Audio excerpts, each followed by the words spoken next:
Bueno, regresemos a Romanos capítulo 1 y yo voy a continuar donde quedé la semana pasada. Estamos revisando lo que es la tesis de la carta, Romanos 1, 16, 17. Pablo está diciendo que no se avergüenza del evangelio porque es poder de Dios para la salvación al que cree, al judío primeramente y también al griego. Y luego dice el verso 17, porque en el evangelio la justicia de Dios se revela por fe y para fe, como está escrito, más del justo por la fe vivirá.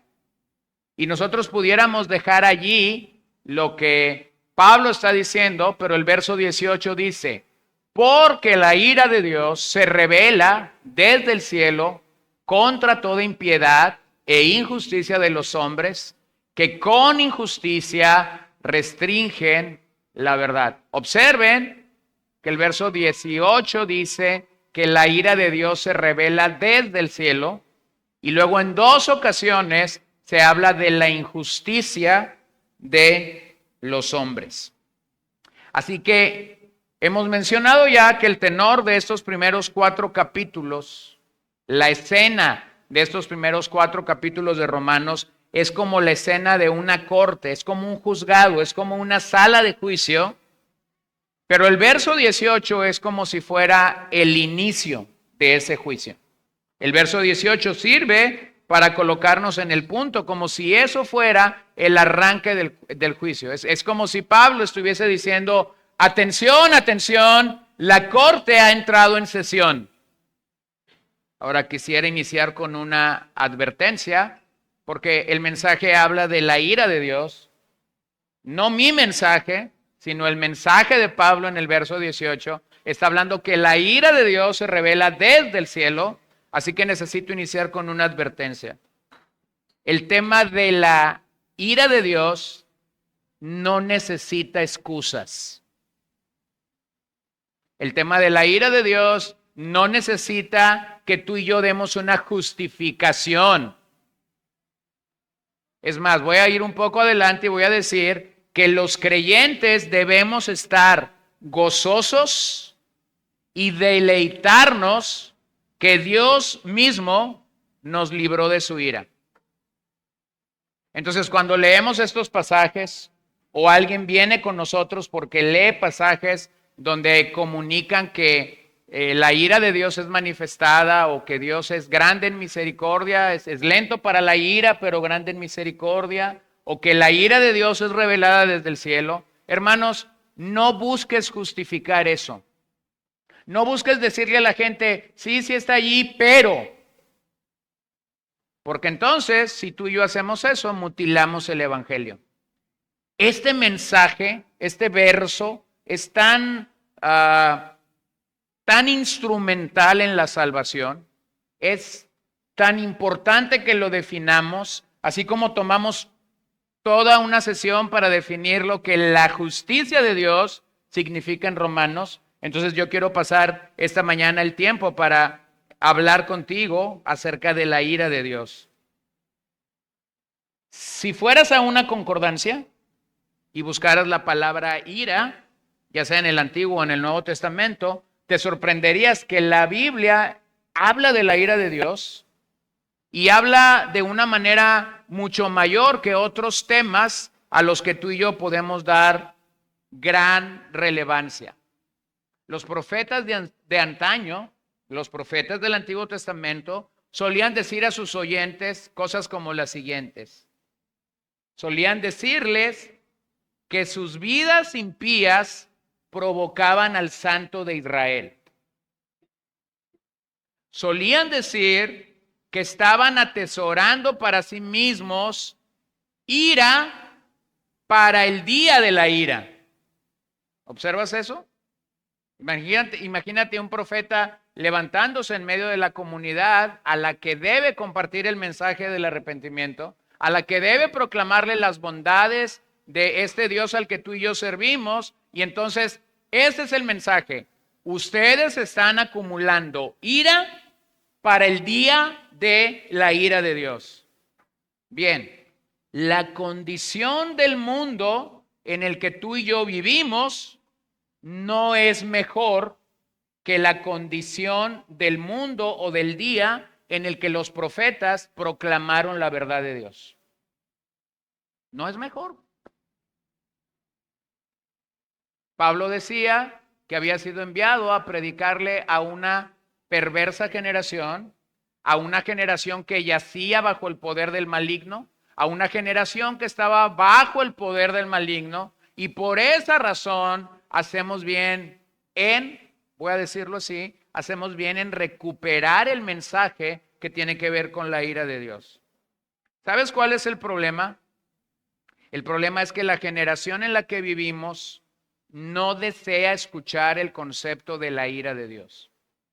La generación en la cual tú y yo vivimos prefiere escuchar simplemente que Dios es amor.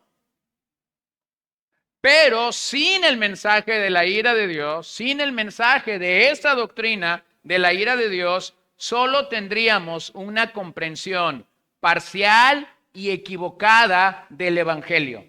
Y por eso es que Pablo, cuando se introduce a los romanos en esta gran tesis, coloca estas dos cosas juntas. Coloca estas dos grandes doctrinas de las Escrituras juntas. En el Evangelio, la justicia de Dios se está revelando y entendemos que lo que transforma a un pecador es el poder de Dios en acción, ¿cierto? Verso 17. Pero inmediatamente después, verso 18, Pablo está diciendo, este Dios que es amor y poder para la salvación, es el mismo Dios que tiene ira. Que tiene ira. Es el mismo Dios que tiene ira. Esta generación prefiere escuchar simplemente Dios es amor, pero no quiere escuchar Dios es ira o Dios tiene ira. Usted puede pararse en cualquier librería cristiana o puede estar en cualquier evento cristiano e ir a un stand donde venden cosas. Cuando llegas a esos stands vas a encontrar posiblemente calcomanías. La calcomanía más vendida es esta, Dios es amor. Posiblemente la segunda es Jesús te ama. Posiblemente la tercera es Jesús salva. Posiblemente la cuarta es, y simplemente estoy tomando ideas que vienen a mi mente, yo y mi casa serviremos a Jehová. Pero nunca vas a encontrar una calcomanía que diga, tiembla, Dios es fuego consumidor. Porque si a alguien se le ocurriera imprimir esa calcomanía, ¿qué crees? No se vendería. Entonces, ¿qué hemos hecho con el mensaje del Evangelio? Lo hemos mutilado. Y Pablo no lo mutila.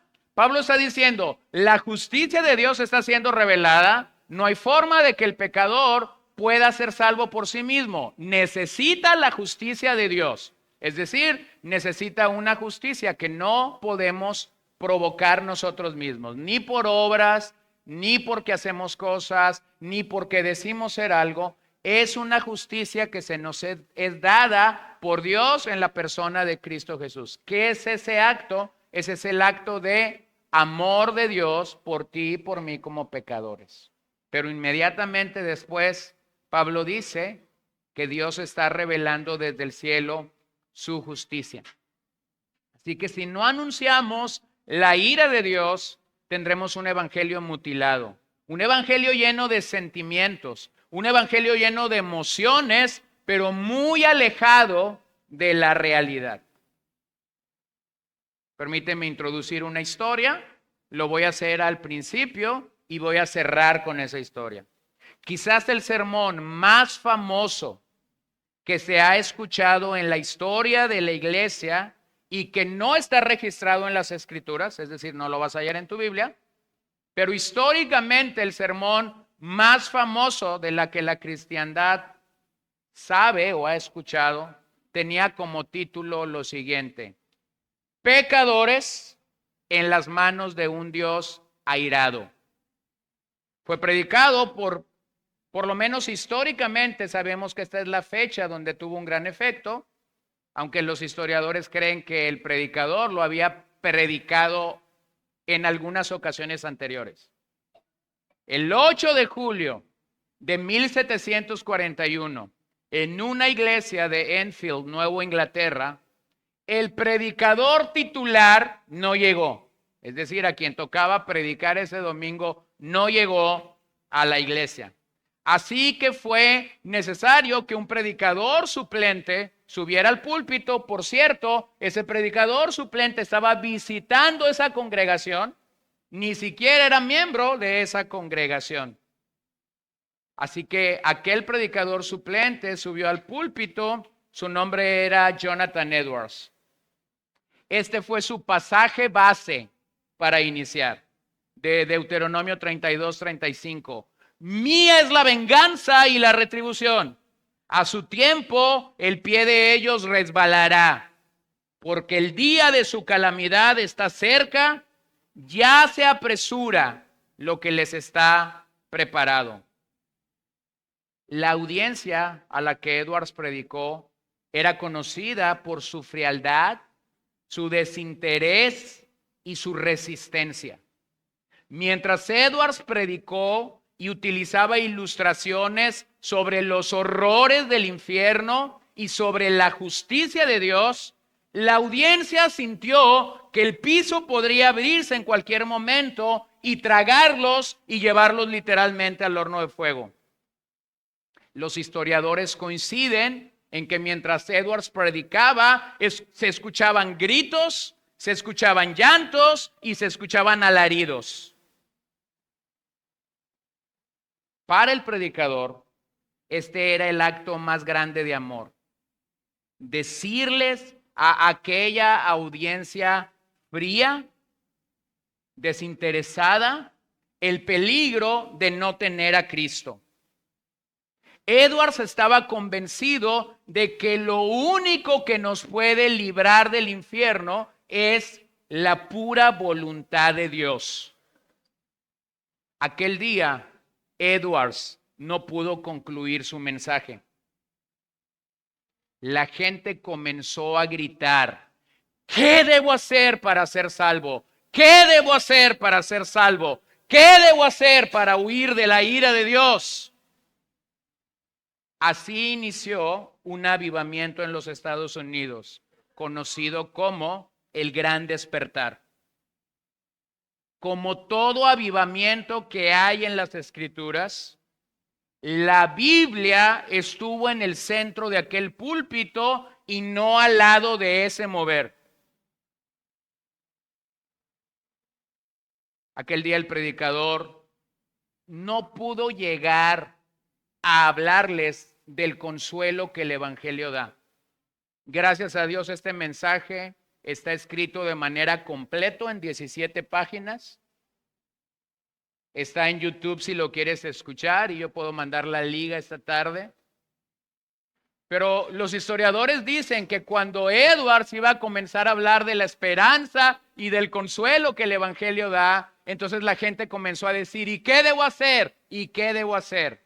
Lo sorprendente de este mensaje es que pareciera ser que se predicó el lado oscuro y nunca el lado que da luz.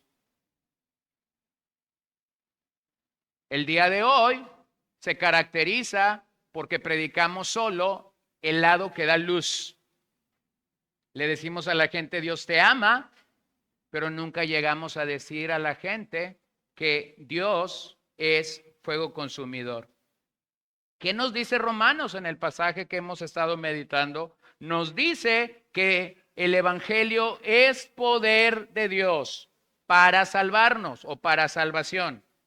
La pregunta que debo hacer al mensaje esta mañana o al verso 18 esta mañana es: ¿para salvarnos de qué? Y una simple lectura por el verso 18 te da la respuesta. El Evangelio es poder de Dios para salvarnos de la ira de Dios. Para salvarnos de la ira de Dios. La ira de Dios está siendo revelada contra toda impiedad e injusticia de los hombres que con injusticia restringen la verdad. Así que vamos a sus bosquejos, porque Romanos 1:18 es la puerta que nos lleva a la corte de Dios. Romanos 1:18 es la puerta que nos lleva a la corte de Dios. Aquí está la entrada. ¿Has llegado alguna vez a uno de estos restaurantes donde hay un pequeño, bueno, lo voy a llamar así, un pequeño púlpito o algo como eso, donde está alguien diciéndote, hola, buenas tardes, qué gusto que nos acompañe, ¿para cuántos quiere usted su mesa? Y ellos sabrán si decirte, siéntate en la silla o siéntate en la sala y espera el momento adecuado para darte acceso al restaurante. Todos estamos contentos cuando hay disponibilidad rápida. Todos estamos contentos cuando sabemos que no hay una cola de espera. Eso es lo que es Romanos 1:18. Estamos llegando a la puerta y lo que ahí nos recibe, escucha bien esto, lo que nos recibe en Romanos 1:18 no es aparentemente una buena noticia. No es aparentemente la mejor lista de espera que yo como pecador quisiera tener.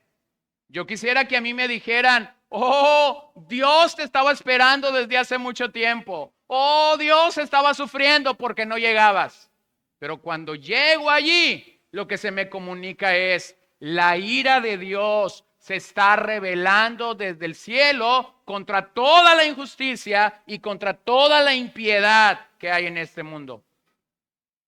Entonces quiero que observes algo. Aunque el tema principal de la carta a los romanos es la justicia de Dios que está prevaleciendo sobre el pecado, la carta comienza con un contraste. Y el contraste es que mientras Dios es realmente justo, mientras Dios es únicamente y perfectamente justo, nosotros somos injustos. ¿Y por qué hago ese énfasis? Porque el verso 18 hace ese énfasis en dos ocasiones. Dos ocasiones se nos llama injustos. Así que Pablo va a seguir el patrón en esta carta de los antiguos profetas.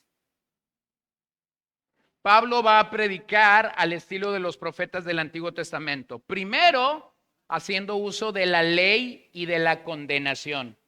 Diciéndonos por qué nosotros no podemos agradar al Señor de ninguna forma, solo después, hablando de la gracia y de la regeneración o la restauración que debe haber para nuestras vidas. Mira, revisemos el bosquejo de los siguientes capítulos. Eso no significa que yo voy a predicar todo eso esta mañana, pero eso significa que esta es nuestra guía y te puede servir de guía a ti y a mí mientras vamos sobre estos versículos. Del 1:18 al 32, Pablo hace una acusación de aquellos hombres que están restringiendo la verdad, de aquellos hombres que han rechazado el evangelio, y lo primero que él dice es que los gentiles son culpables ante Dios. ¿Quiénes son los gentiles? Bueno, los gentiles en el día de Pablo son todos aquellos que no son parte del pacto en Abraham, no son judíos, pueden ser griegos, pueden ser romanos, pueden ser de cualquiera de las ciudades donde Pablo había esparcido el evangelio, la región de Galacia. Aquí caben los corintios, aquí caben los efesios, la región donde él estuvo predicando en Asia Menor. Entonces pudiéramos pensar que el primer grupo al que Pablo le va a revelar el evangelio son paganos, son inmorales, son idólatras y son personas no religiosas.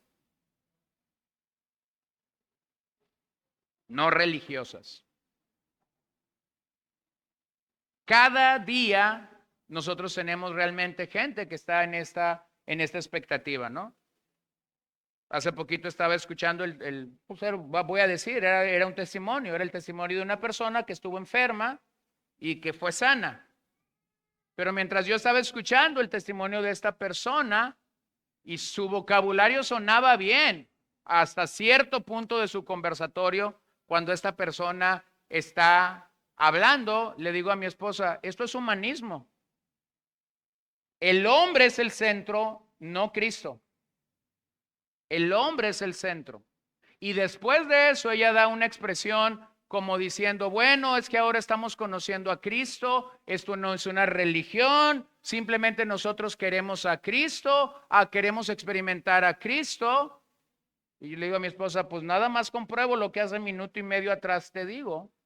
El centro es el hombre, no Cristo.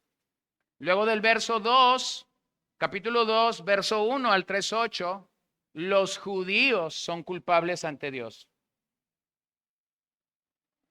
No solamente los gentiles. Pablo va a hablar de que los judíos también son culpables ante Dios. ¿Quiénes eran los judíos? Bueno, este era el pueblo de Dios. Eran los descendientes de Abraham. Era aquellos que podían jactarse de ser buenos religiosos. Iban al templo, hacían todas las ofrendas que tenían que hacer, ofrendaban todo lo que tenían que ofrendar, sacrificaban todo lo que tenían que sacrificar, guardaban todas las fiestas. Y sin embargo, Pablo también los está acusando porque la religión no es la respuesta al pecado. Estos se consideraban morales y podían considerarse sumamente religiosos ante Dios. Pero piénsalo por un momento, ¿qué es lo que la religión puede lograr en nuestras vidas? La religión puede lograr que seamos buenos críticos de todo lo que se mueve. ¿No es así? Una persona religiosa puede ser una persona que critica todo lo que se mueve. Si una hoja de un árbol cae y está ahí ese religioso, va a decir, debió haber caído del lado sur y no del lado norte, así que es un hereje. Esta hoja que acaba de caer al lado norte es un hereje. Tristemente, así es la religiosidad. Nos hace ser críticos de todo lo que se mueve. Nuestras palabras no son edificantes para nadie, llegan a ser una crítica eterna en nuestros labios. Pero el carácter de estos judíos había ido más allá. Ellos se jactaban de la ley de Dios, de la ley de Moisés, pero no lo obedecían. Luego en el capítulo 3, verso 9 al 20, Pablo está diciendo, el mundo entero está bajo la ira de Dios. El mundo entero está bajo la maldición de Dios. Y de hecho él llega a declarar esta expresión, todos, no hay ni uno solo justo, todos estamos bajo el juicio de Dios. Así que pareciera que en estos capítulos, imagínate, desde el 1:18 hasta el 3:20, pareciera ser que el mensaje del evangelio se pierde. Si tú lees estos capítulos, allí no hay una sola esperanza para nosotros. Allí hay condenación, allí hay juicio, allí está esta acta de decretos con la que ninguno de nosotros podemos decir paso. No, nadie está aquí diciendo que puede pasar esa serie de acusaciones que Pablo está diciendo. Pero es entonces cuando tenemos que reconocer, lo primero que quiero destacar, que el tema de la ira de Dios nos permite reconocer tres cosas. Número uno, reconocer que un diagnóstico superficial nos llevará a remedios falsos. Ahora, lógicamente yo estoy hablando de la situación del pecado. Pero si tú sigues esta línea, esta es una línea que opera para nosotros en todo. Si tú tienes un mal diagnóstico, si tú vas con el médico, más de uno de nosotros en alguna ocasión hemos ido con un médico que nos haya dado un mal diagnóstico.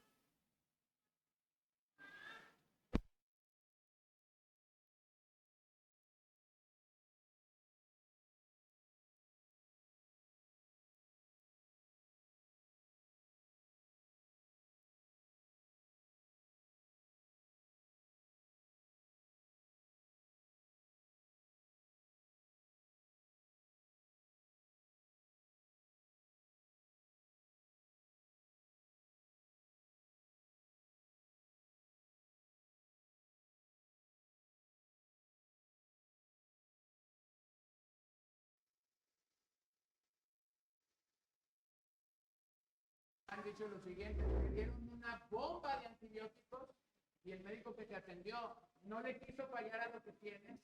Tienes un solo enemigo a vencer y aquel le tiró a 20 para no fallarle, pero ahora estás en un tremendo problema porque en vez de haber matado al gigante, lo acabas de fortalecer. Un mal diagnóstico te lleva a emplear o a utilizar un mal medicamento o fallar en la manera como nosotros vamos a remediar eso. Así que lo que Pablo está diciéndonos cuando habla de la ira de Dios es que no necesitamos un diagnóstico superficial, necesitamos realmente un diagnóstico adecuado. Entonces el diagnóstico de Pablo está adecuado, todos somos pecadores. No es que tú eres medio bueno, no es que tú eres medio malo, no es que hay cierta moralidad, no hay que hay cierta ética, no es que me porté bien porque yo hice esto. Delante de Dios todos somos pecadores. Número 2, lo que Pablo está diciendo es que tenemos que entender el pecado y la ira de Dios. Tenemos que entender que la ira de Dios es una respuesta adecuada ante nuestro pecado. Y tenemos que reconocer, hermanos, que no todos respondemos de la misma manera o de la manera adecuada ante el pecado. El ejemplo clásico es ver el mal comportamiento de un niño. Tú ves el mal comportamiento de un niño y cuando tú ves el mal comportamiento de un niño, tú puedes ver dos extremos, casi nunca vemos el balance. Tú puedes ver dos extremos en la vida de sus padres. O no hacen nada, y entonces el crítico que todos tenemos adentro comienza a decir, este padre que está haciendo, está generando un monstruo, está sembrando lo que en el futuro va a tener una respuesta increíble. O tenemos el otro extremo, el padre que dice, no, este hijo me está dejando en vergüenza y yo necesito verme bien. Así que tomaré una medida drástica y seguiré el consejo de Pablo de que la ira de Dios está siendo revelada desde el cielo. Bueno, estás en un extremo, como está en el extremo el padre que no quiere disciplinar. Pero cuando entiendes el pecado y la ira de Dios, eso da balance y da entendimiento claro a lo que yo como padre debo de hacer. Esto es serio, porque realmente la psicología trajo un gran daño a la crianza bíblica o a la crianza que tiene que ver con la corrección adecuada. Pablo es claro cuando dice que como padres debemos criar a nuestros hijos en la disciplina y en la amonestación del Señor. El problema con esto es que nuestro entendimiento de disciplina y amonestación del Señor no está calibrado o no está en el lugar donde debería de estar. Y por eso no hacemos el uso adecuado de los recursos que Dios nos está dando. Hay dos temas que enfrentamos de manera continua cuando damos consejería a padres. Uno es el tema de la corrección física de los hijos y el otro es el tema de la sexualidad. Y cuando un padre me pregunta si sería bueno que empezara a hablar con sus hijos de sexualidad o si sería bueno que empezara a corregir a sus hijos, yo tengo una respuesta clara ante él. Te estás tardando. O sea, si tú crees que apenas es la hora para que comiences a corregir, está como este niño que ya comienza a caminar y que comienza a tirar objetos por su pase y luego viene la mamá y me dice, sería bueno que lo empezaras a corregir, estás como 6 meses tarde. O está como la señora que dice, pastor, fíjese que estoy teniendo cierto problema con mis hijos porque anda indagando mucho sobre la sexualidad a los 13 años, estás tarde. Entonces, Pablo dice, entendemos el pecado y la ira de Dios de una manera adecuada. Número 3, reconocer este tema causará que amemos el Evangelio. Reconocer la ira de Dios causará que nosotros amemos el Evangelio.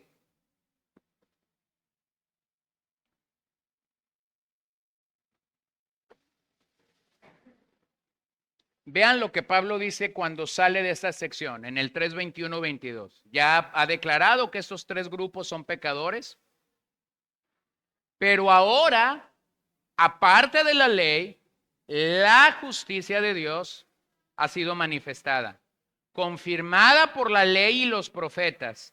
Esta justicia de Dios, por medio de la fe en Jesucristo, es para todos los que creen, porque no hay distinción. ¿Para quién es esta justicia? Para todos los que creen, porque no hay distinción. ¿Cuál es la distinción? Otra vez, tenemos que llegar a ese punto. ¿Cuál es la distinción de la que Pablo está hablando? Contexto, contexto y contexto. Son judíos, son gentiles, es todo el mundo. Punto. Es todo el mundo. Dios puede justificar a quien Él quiera. Eso agrupa, o lo que Pablo está diciendo es que esto no es exclusivo de los judíos. Los gentiles están siendo salvos, los judíos están siendo salvos, el mundo entero puede ser salvo cuando el Señor está allí para acreditar su justificación. El doctor John Stott dijo acerca de este pasaje: aquí tenemos el trasfondo necesariamente oscuro contra el cual resplandece brillantemente el Evangelio. Vean cómo Pablo primero pone el Evangelio en tonos oscuros y después va a presentar el brillo del Evangelio. ¿Cuándo puedes saber que una lámpara es potente? ¿Cuándo puedes saber que una luz realmente es potente para traer luz en medio de las tinieblas? Cuando hay tinieblas. Entonces Pablo va a traer el tono oscuro, gris, de sombras, para después presentar el tono brillante del Evangelio. Por lo tanto, comprender el pecado es la base que apoya al Evangelio. Es entonces cuando podemos ver la belleza de ser rescatados, de ser perdonados y de ser hechos hijos de Dios. Somos llamados del pecado y somos llevados al Evangelio glorioso de Cristo.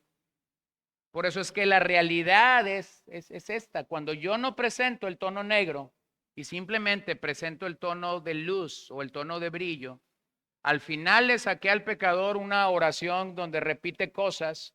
Posiblemente al final de esa oración el pecador te va a decir: ¿y de qué fui perdonado? ¿Sí lo ven? ¿Y de qué fui perdonado? Entonces créeme, hermano, que cada vez que un pecador aparentemente ha venido al Señor y te dice: ¿y de qué fui perdonado? Entonces tienes que estar convencido de algo. Tus tonos grises y negros están fallando en tu evangelismo. Esta fue la manera en la que Pablo predicó a los romanos. Primero puso los tonos negros para después irrumpir con el gran mensaje del evangelio. O lo podemos decir de otra manera: el evangelio, que es una buena noticia, el evangelio, que es un gran mensaje que todos requieren para poder pasar de muerte a vida o de tinieblas a la luz, comienza con una mala noticia. La mala noticia es que todos somos pecadores y por esa razón necesitamos al gran Salvador. Así que la clave desde la perspectiva del hombre para ser salvos de la ira venidera es seguir creyendo y confiando en Dios.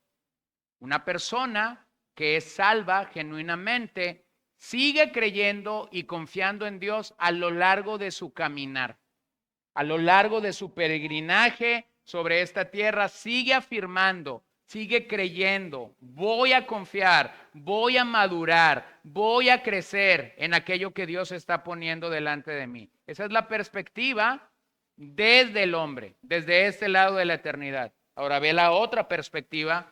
La clave desde la perspectiva de Dios es que Él siga revelándonos su justicia en el Evangelio de manera continua. Es que Él siga.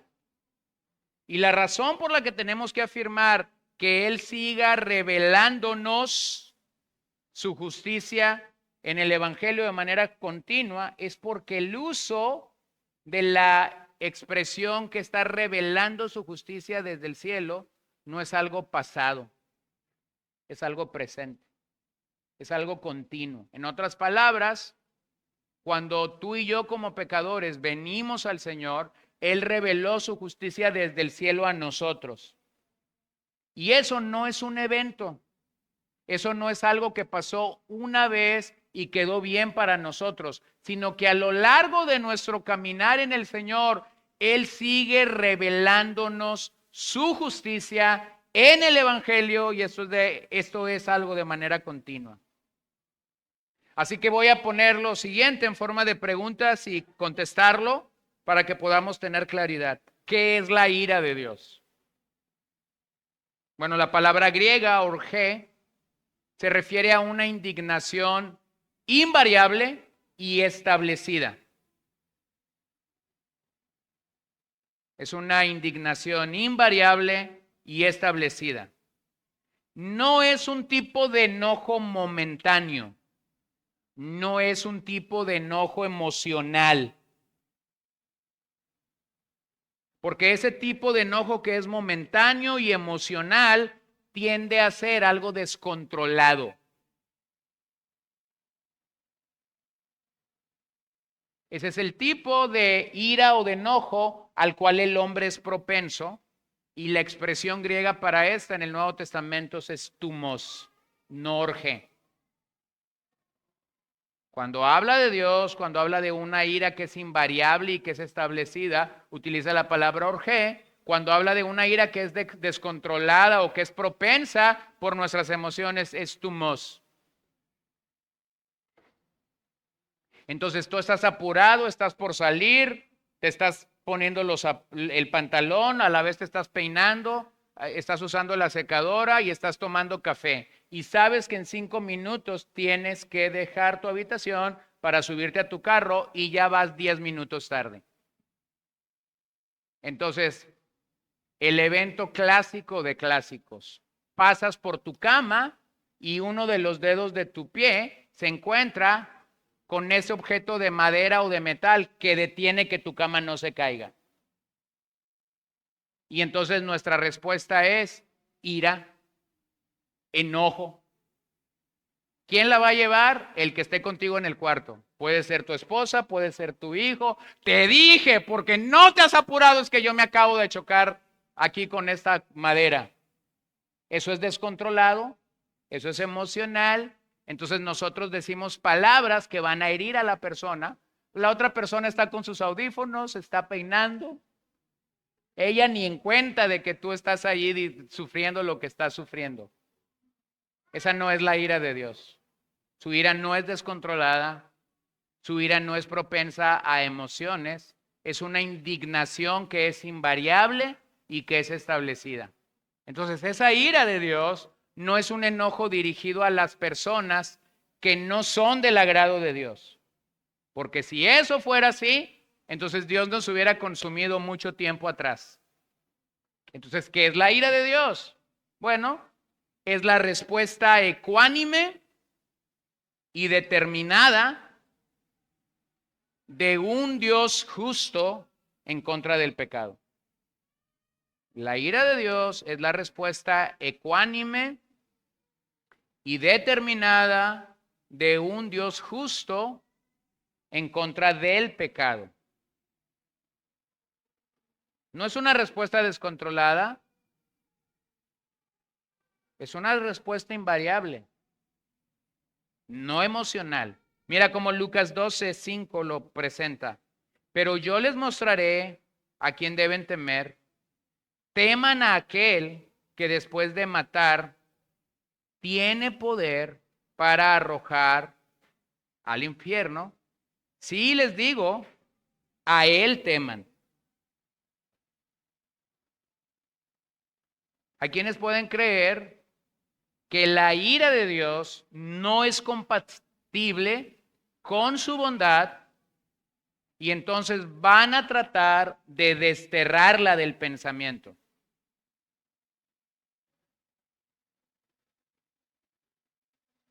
Escucha a cualquier predicador popular de nuestros días. Escucha a cualquier predicador popular de nuestros días. Estos que mueven masas, estos que les predican a miles por semana, y vas a encontrar un tenor común en cada uno de estos predicadores. Su mensaje es: Dios es amor y Dios no puede estar enojado con la gente.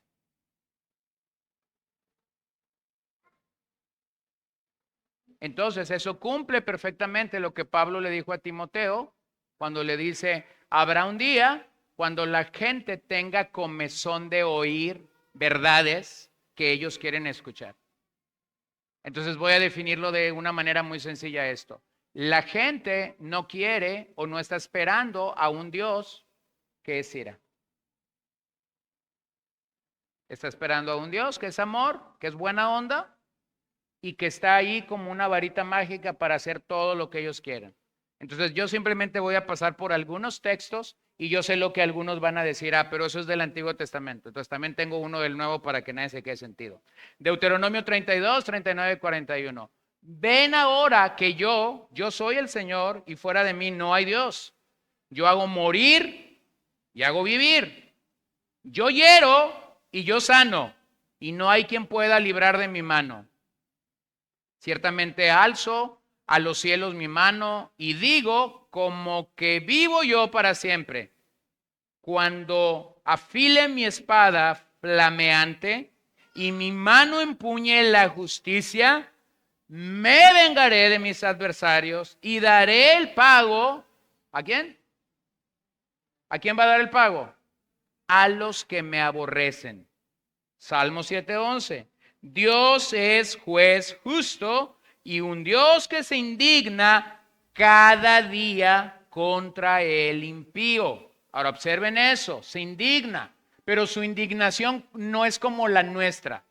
No es como que él está sentado en su trono y Carlos se volvió a emborrachar y él está diciendo: Carlos no se debe haber emborrachado, le voy a mandar ascuas de fuego. No funciona así. ¿Sí lo ven? No es emocional. No es porque una persona que delinquió, que robó o que mató, inmediatamente Dios se para y lo destruye. Aquí está: me vengaré de mis adversarios y daré el pago a los que me aborrecen. La pregunta es: ¿cuándo? Solo Dios lo sabe. ¿Sí lo ven? Solo Dios lo sabe. Va Jesús caminando, tiene que pasar por Samaria. Los samaritanos no lo dejan entrar o no lo dejan cruzar por allí junto con sus discípulos. Y la respuesta de dos hermanos que están caminando con Jesús, Juan y Jacobo, la respuesta es: Señor, permite que oremos para que fuego descienda sobre ellos. Eso es increíble. En primer lugar, este par de hermanos ni sabía lo que era realmente orar. Jesús los llevaba a orar a ciertos lugares y se les quedaba dormidos. ¿Qué es lo que ellos están haciendo? Ellos están respondiendo con tumos, con un enojo emocional, creyendo que pueden usar el poder de Dios para destruir a cuanta persona se les cruce que no está de acuerdo con ellos.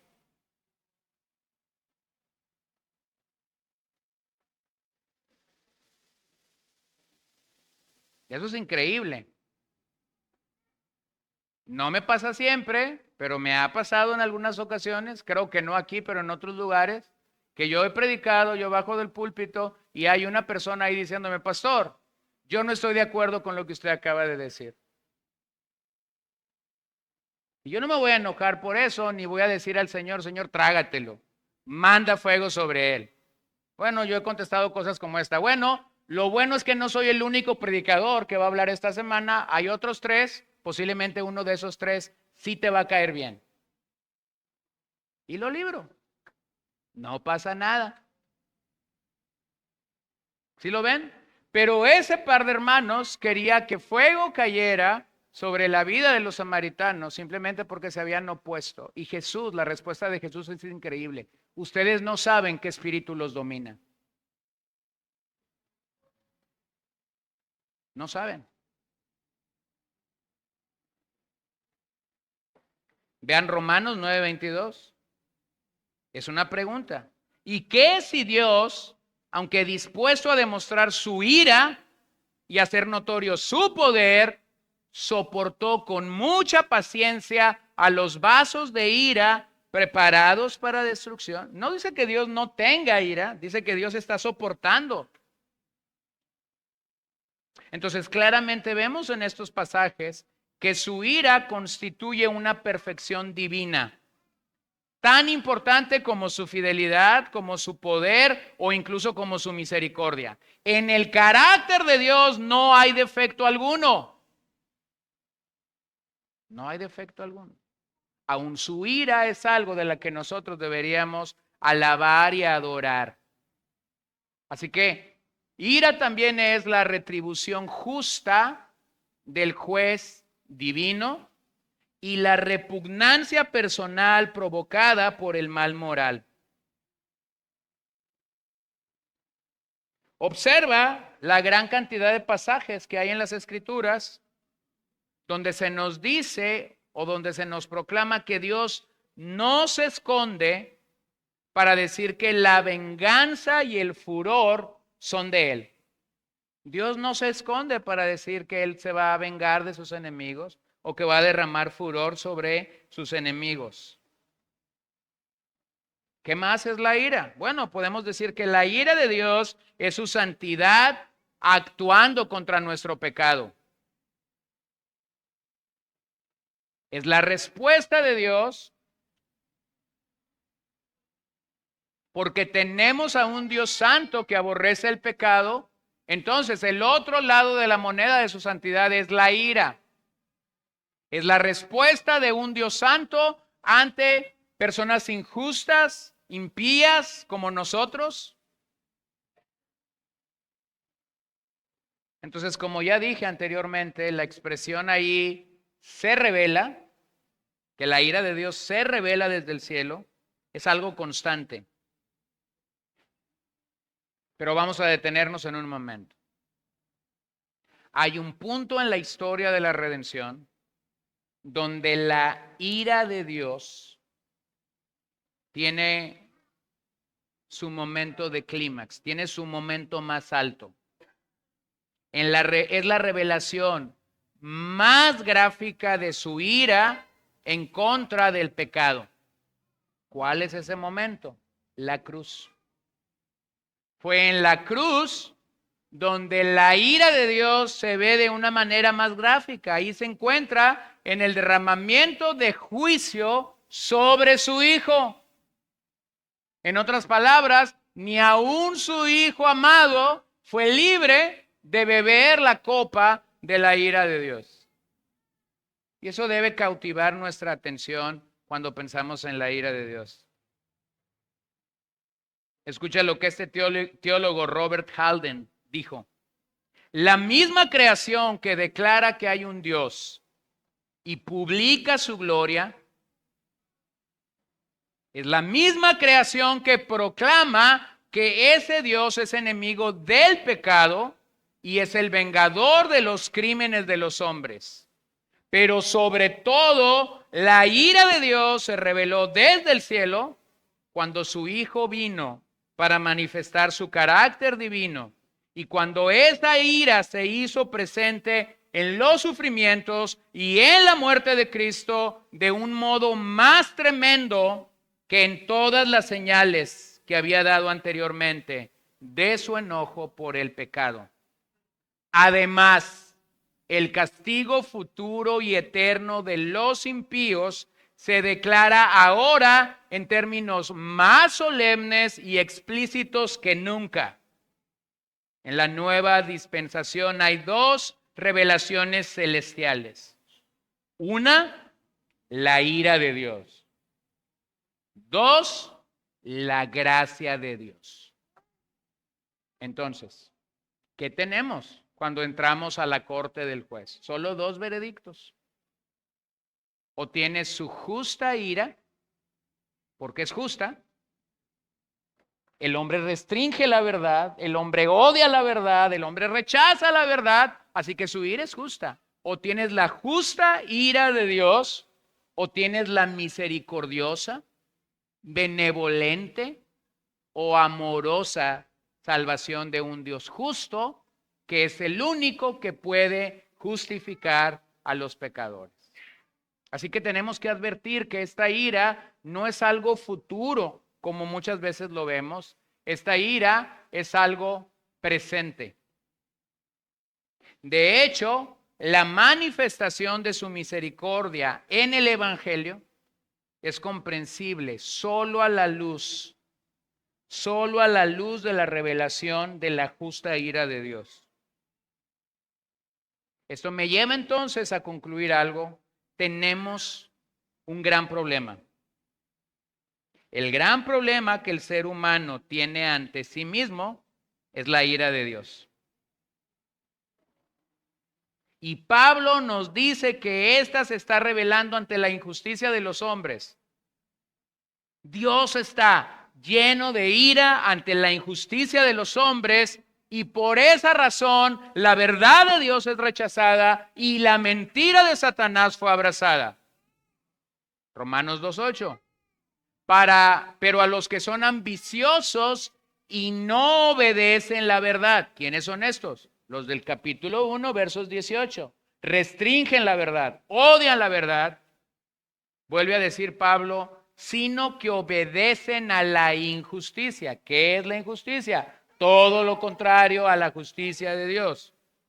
¿Qué es el resultado que ellos tienen? Aquí está. Ira e indignación. ¿De quién? De Dios. Ira e indignación. Porque el carácter santo de Dios frente al pecado del hombre no puede tener otra respuesta. Entonces, ¿qué está queriendo decir Pablo con todo esto? Que nosotros necesitamos ser salvos de esta ira.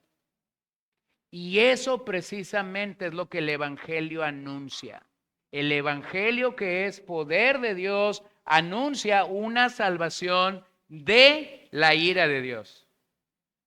El Evangelio entonces proclama que somos rescatados de la ira de Dios.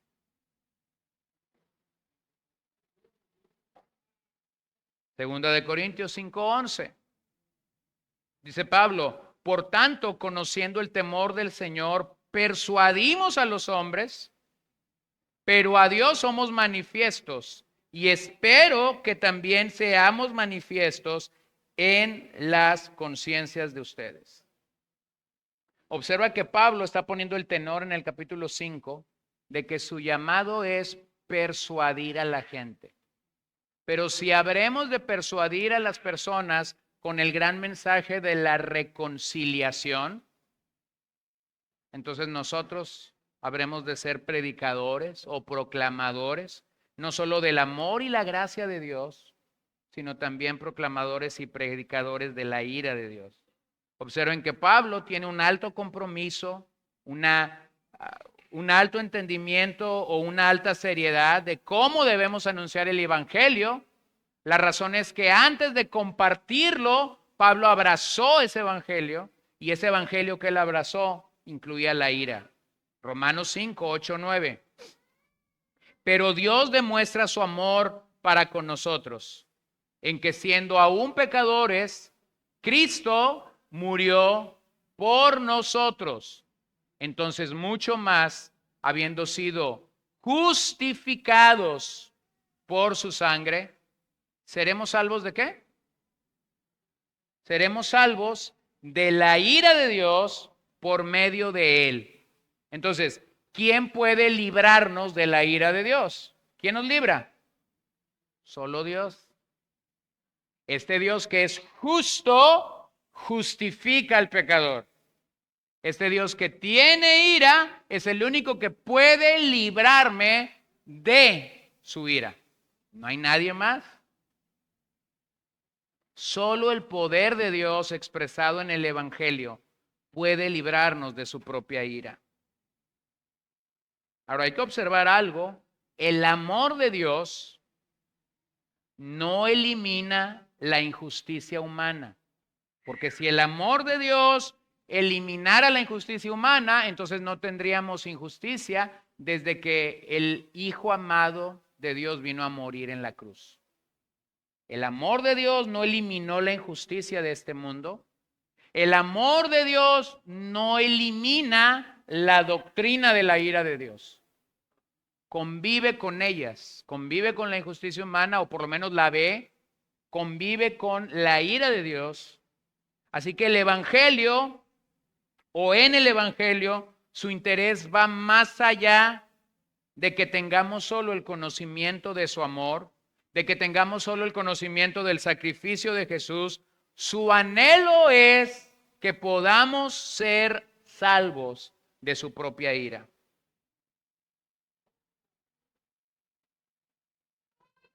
Así que el Evangelio y la justicia de Dios son necesarios porque la ira de Dios se está revelando. El Evangelio y la justicia de Dios son necesarios. Y la razón de la que son necesarios es porque la ira de Dios se está revelando. Obsérvalo bien. Tú y yo, primero yo, merecemos la ira de Dios. Sin embargo, un buen día Dios manifestó su gracia en la persona de su Hijo amado. Nos amó como solo Él puede hacerlo. Nos justificó, nos libró de su ira. Y esa es la única razón por la que hoy podemos adorar al Señor. Ninguno de nosotros está aquí porque fue justificado por sí mismo. Ninguno de nosotros está aquí porque fue librado de la ira de Dios por hacer algo. Fuimos librados de esto por su puro amor derramado hacia nosotros. La segunda pregunta que me quiero hacer es, ¿qué tipos de ira observamos en las Escrituras? Bueno, deja ver dos pasajes. Juan 3:18. El que cree en él no es condenado, pero el que no cree, dice Juan el Bautista, ya ha sido condenado, porque no ha creído en el nombre del unigénito Hijo de Dios. La palabra clave en el Evangelio de Juan es creer. Es una palabra que se va a repetir no sé cuántas veces ahora, no lo traigo en mi mente, pero es la palabra clave.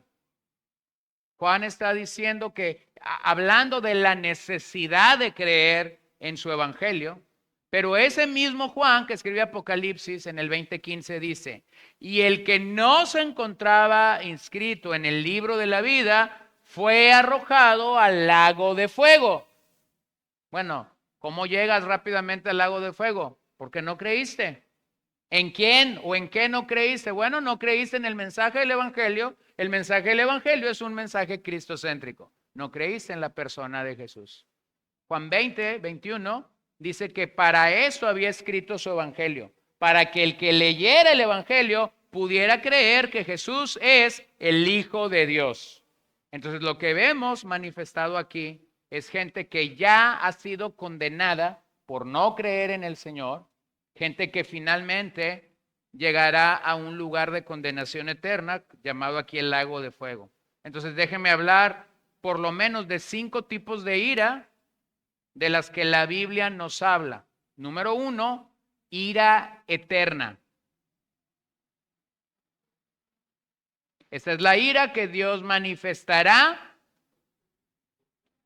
para aquellos que se mantuvieron en incredulidad y nunca vinieron al Señor para la salvación. En otras palabras, este es el castigo eterno en el infierno para los incrédulos.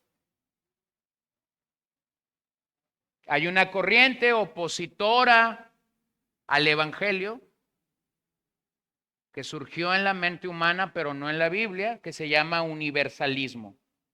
El universalismo lo que básicamente dice, cuando una persona muere y está allí su féretro o su cuerpo en una funeraria, este Dios tan bueno y misericordioso, no hay forma de que lo condene, lo va a llevar al cielo.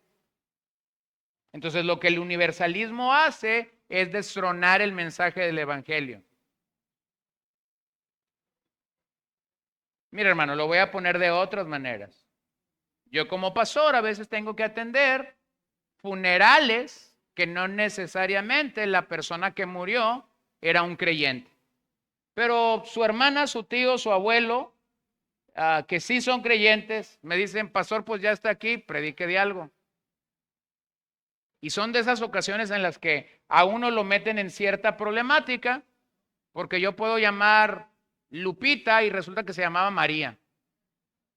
Entonces yo ya entendí que cuando eso me toca hacer, no puedo decir nada de la persona que está allí, pero tengo mucho que decir de Cristo.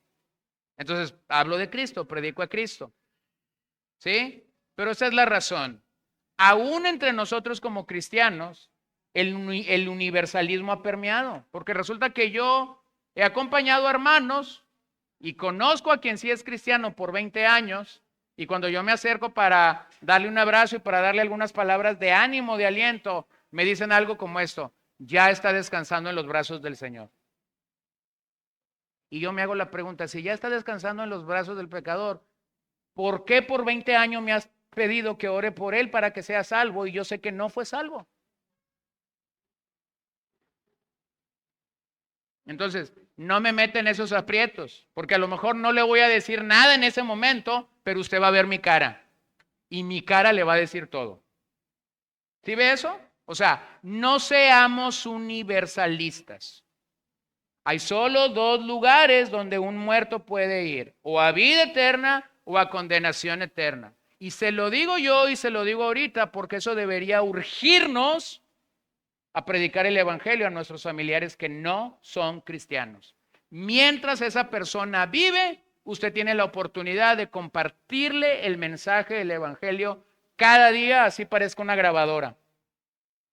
¿Por qué? Porque la ira eterna un día será manifestada contra la incredulidad de los hombres. Número 2, tenemos la ira de cataclismos. Ira de cataclismos. Esa fue la ira que Dios manifestó por medio de desgracias. Por ejemplo, la sentencia de Génesis 3. Cuando el pecado entró a la humanidad y el Señor claramente trajo esta condenación al ser humano, no solamente al ser humano, sino al cosmos, bajo la maldición del pecado. Tenemos el diluvio universal en los días de Noé, su ira de cataclismos. Tenemos la destrucción de Sodoma y Gomorra por fuego. ¿Quién quemó Sodoma y Gomorra? Dios. ¿Quién mandó el diluvio? Dios. O tenemos, por ejemplo, un evento que a veces es inexplicable. ¿Quién mandó al reino del norte a Siria? Dios. Y cuando mandó al reino del norte a Siria, cautivo, le dijo a los de Judá, echen a remojar sus barbas, bueno, coloquialmente hablando. Observen lo que hice, porque lo mismo les puede pasar a ustedes. Unos años después, el Señor mandó a la nación de Judá cautiva a Babilonia, y a ellos, a diferencia de la nación de Israel o del reino del norte, que nunca regresó, a los del reino del sur, Dios les quiso mostrar su misericordia. No solamente los mandó, les dio la fecha. El profeta les dijo, cuando ustedes cumplan 70 años cautivos, el Señor va a mostrarles misericordia. Ni un día más, ni un día menos. Cuando el año 70 llegó, entonces la Biblia dice, Dios despertó el corazón del rey Ciro. ¿Quién era el rey Ciro? Un rey perverso. Pero Dios quiso utilizarlo como el instrumento de Dios. ¿Quién vino por los judíos y los llevó a Judá cautivos? Bueno, el rey se llamaba Nabucodonosor. Y cuando Dios se expresa de Nabucodonosor, dice, mi siervo. Entonces vean la ira de cataclismos, cómo Dios la puede manifestar. Tercero, ira escatológica. Esta es la ira que se mostrará en el día del Señor. ¿Cuándo es esto? Cuando el plan redentor llega a su fin de manera definitiva. Y ahí la cristiandad no se pone de acuerdo si será de una manera, si será de otra manera, si será la misma tierra, si la tierra va a ser destruida y va a haber otra nueva tierra. Y bueno, ahí pudiéramos tardar meses debatiendo y trayendo las diferentes corrientes que esto pudiera presentarnos. Pero lo que es claro es, Dios va a mostrar su ira escatológica cuando Él culmine su plan redentor. Número 4, ira de consecuencia. La ira de consecuencia nos recuerda que el hombre cosecha lo que siembra Y a veces esas cosas que cosechamos pueden ser consecuencias malas, que Dios permite, pero que siguen u obedecen una ley que Gálatas lo presenta claramente: todo lo que el hombre sembrare, eso también segará o eso también cosechará. Número 5, ira de abandono. Ira de abandono. Y esta ira es la que Pablo va a comenzar a presentar a partir del verso 19. ¿Qué es la ira de abandono? Dios quita todos los frenos morales y deja a las personas que se desborden en sus pecados. Y va a revelar en el capítulo 1 una lista de personas en las que Dios retiró sus frenos morales. Y va a seguir en el capítulo 2 y va a seguir en el capítulo 3. Entonces, esos son los tipos de ira que nosotros encontramos a lo largo de las Escrituras. En cada uno de ellos hay pasajes que pudiéramos leer. Por cuestión de tiempo no lo estoy haciendo, pero eso es lo que la Biblia presenta ahí. Finalmente, ¿por qué tú y yo deberíamos meditar en la ira de Dios? Bueno, esa es una buena pregunta porque nos lleva a la realidad de la gracia de Dios. Número 1, deberíamos meditar en la ira de Dios para inculcar en nuestros corazones el odio que Dios siente hacia el pecado.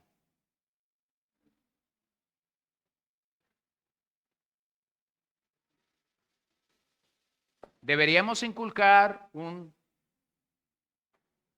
entendimiento de la ira para reconocer el odio que Dios siente hacia el pecado. Pero vean nuestras injusticias. Y voy a traer un ejemplo porque para mí es un ejemplo muy visible en esto.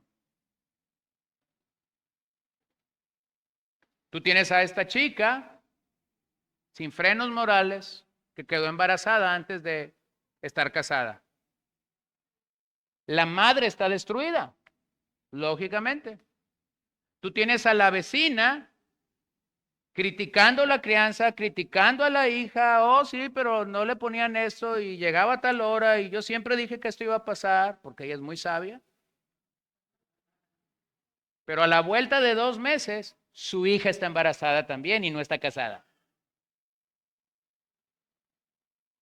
Y entonces, en vez de hablar del pecado de su hija, ella dice algo como esto: pastor, mi hija cometió un error. ¿Error? Porque nuestra conducta es esta. Criticamos el pecado en la vida de otros, pero cuando es nuestro pecado, entonces es una falta, entonces es una falla, entonces es un error. Y no medimos de manera justa porque no entendemos cómo es que Dios realmente considera el pecado. Entonces, hermanos, esto nos llama a algo cuando entendemos la ira de Dios. Deja de excusar o deja de justificar tu propio pecado. Ante la ira de Dios, nuestro pecado no debe ser justificado. Ante la ira de Dios, nuestro pecado debe ser visto, número 1, por ti y por mí. Podemos engañar al hombre, podemos engañar a otras personas, pero nunca engañaremos a Dios. Así que es hora de ver nuestro propio pecado como Dios lo ve. Es como el hermano que va con Dios, está metido en problemas por su lengua, y entonces está orando y dice: Señor, tú me diste este don de ser un buen comunicador. Ahora ayúdame a salir de aquí. Y yo solamente voy a asumir porque no quiero poner palabras que no están en los labios de Dios. Y es como si Dios desde el cielo nos dijera: eso no es un don, es un pecado, se llama chisme. ¿Lo ves? Nunca vemos nuestro pecado, pero Dios lo ve. Entonces, una perspectiva de la ira de Dios es que yo tengo que venir con Dios Y tengo que decirle a Dios realmente, Señor, examina mi corazón. Honda y profundamente. Mira cómo Pablo lo dice en 1 de Tesalonicenses 5:9. Porque no nos ha destinado Dios para ira, sino para obtener salvación por medio de nuestro Señor Jesucristo. Hermanos, esto es un regalo de Dios. Estábamos destinados para su ira y sin embargo Él quiso mostrarnos su misericordia. Yo creo que eso debería alentarnos y debería animarnos a ver nuestro pecado realmente como Dios lo ve. Número 2, ¿por qué yo debería meditar en su ira? Para concebir en nuestros corazones un temor verdadero por Dios. Yo debería meditar en su ira para entonces yo tener delante de Dios un temor verdadero.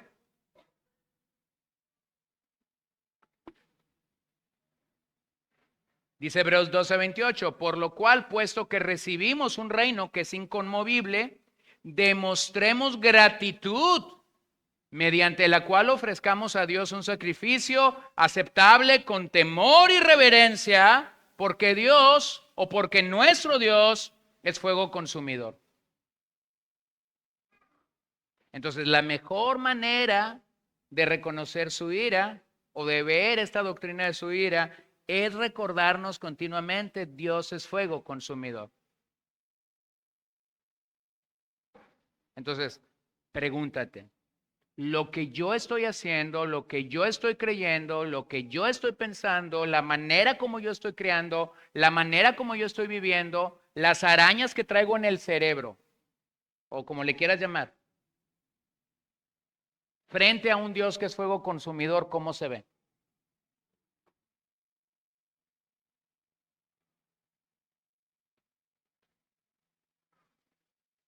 Cuando hablas con gente, te das cuenta que la mayoría de gente tiene a flor de labios una expresión como esto, es que yo pensé,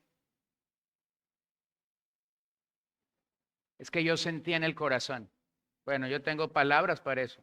El profeta dijo que engañoso es el corazón más que todas las cosas. Deja de sentir. Cree lo que está en la Biblia, como está en la Biblia, como Dios lo dice, porque si tú le das riendas sueltas a tus sentimientos, vas a llegar a un lugar muy diferente al que una persona madura en el Señor llegaría.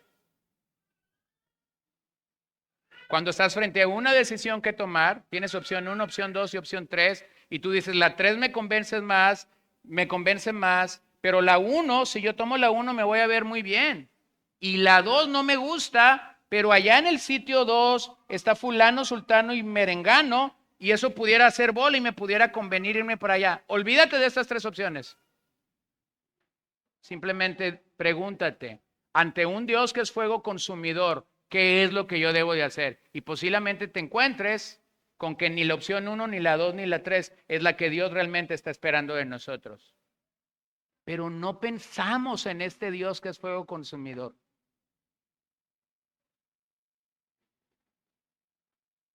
Número 3, para elevar nuestras almas en ferviente alabanza por habernos librado de su ira.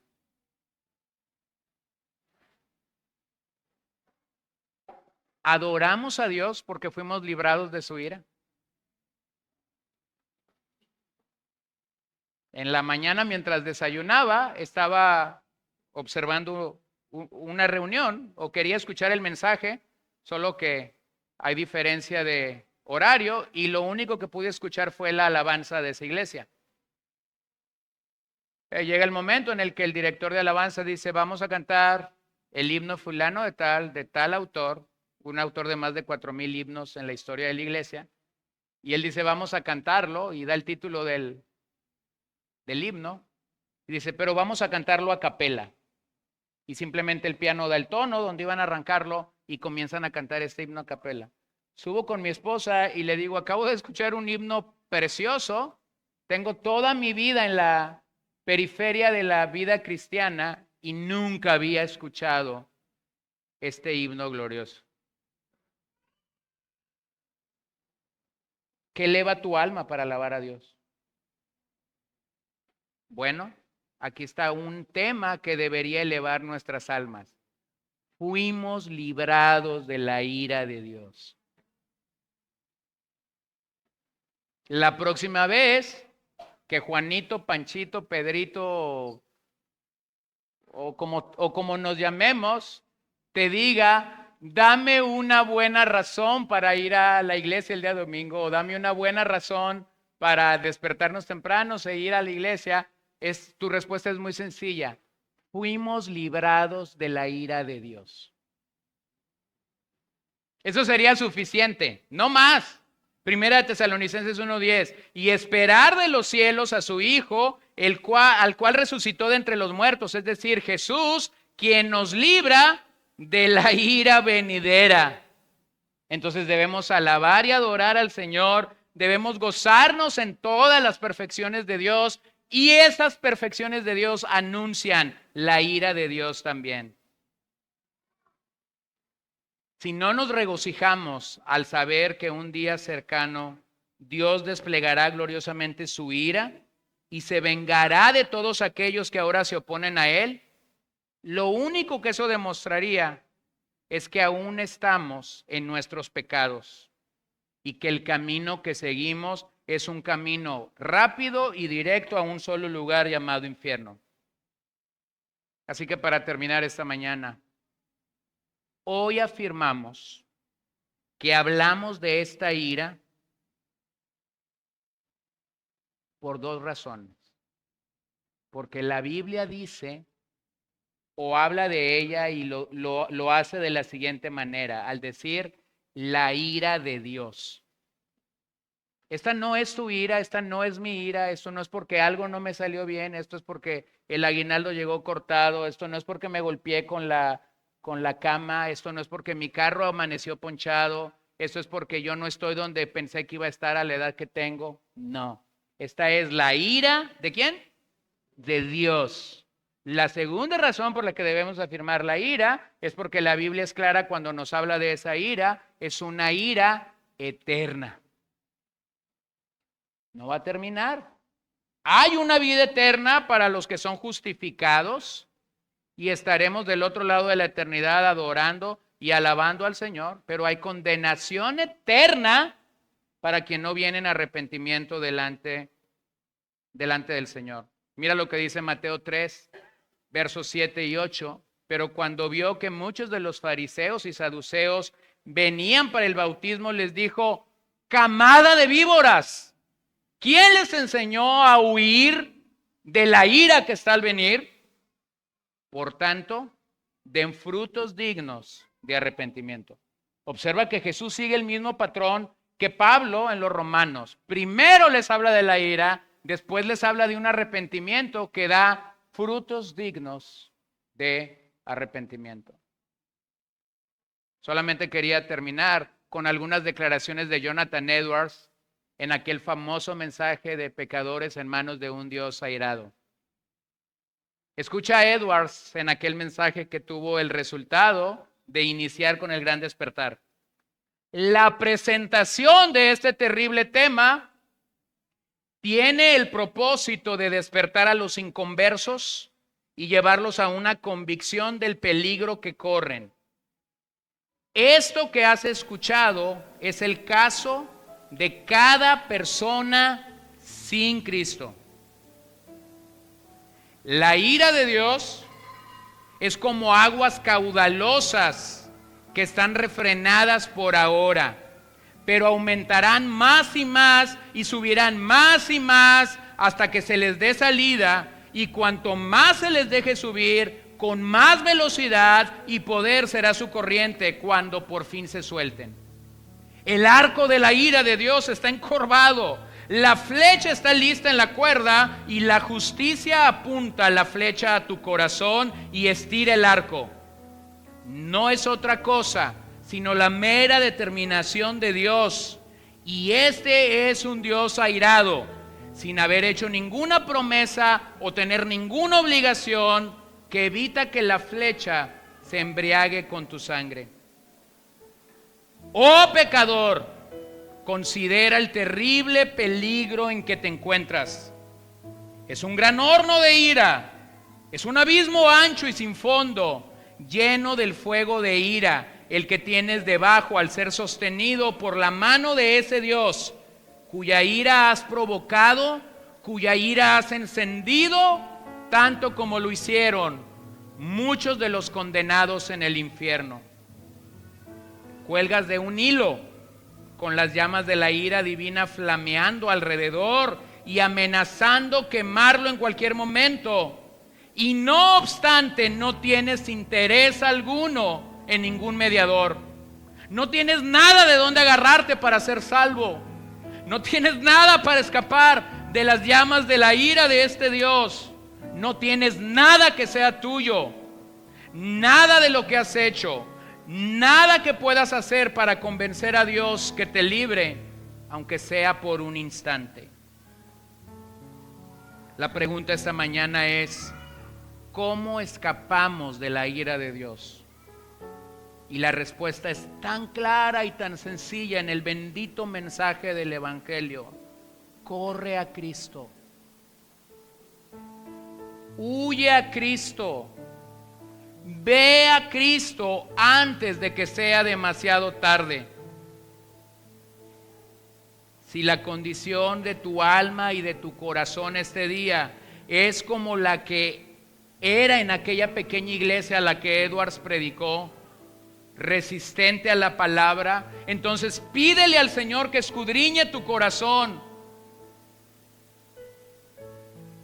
Te ruego al final de este mensaje que no pienses que este mensaje es para nadie más, porque este mensaje no es para nadie más, es totalmente para ti, totalmente para mí, tal como Pablo dice en Romanos 2, 4, 5. ¿O tienes en poco las riquezas de su bondad y tolerancia y paciencia, ignorando que la bondad de Dios te guía al arrepentimiento? Pero por causa de tu terquedad y de tu corazón no arrepentido, estás acumulando ira para ti en el día de la ira y de la revelación del justo juicio de Dios. Hermano, la gran verdad del Evangelio es: merecíamos su ira y en cambio nos dio su misericordia. Dios nos advierte con su ira y nos trae con su benignidad. Solo en su perfección, Él puede usar severidad y ternura a la vez. Por lo tanto, como el autor a los Hebreos dice, no endurezcamos nuestro corazón hoy. Hoy, oye la voz de Dios. Huye de la ira de Dios y refúgiate en el precioso poder del Evangelio.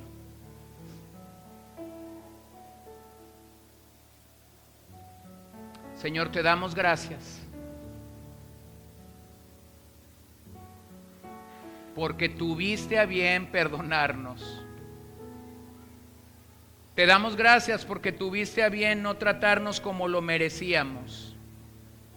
Merecíamos tu ira porque habíamos restringido tu verdad, habíamos rechazado tu verdad y quisiste mostrarnos tu amor porque eres bueno, por tu benevolencia sobre nuestras vidas. Gracias, Cristo. Gracias, Cristo.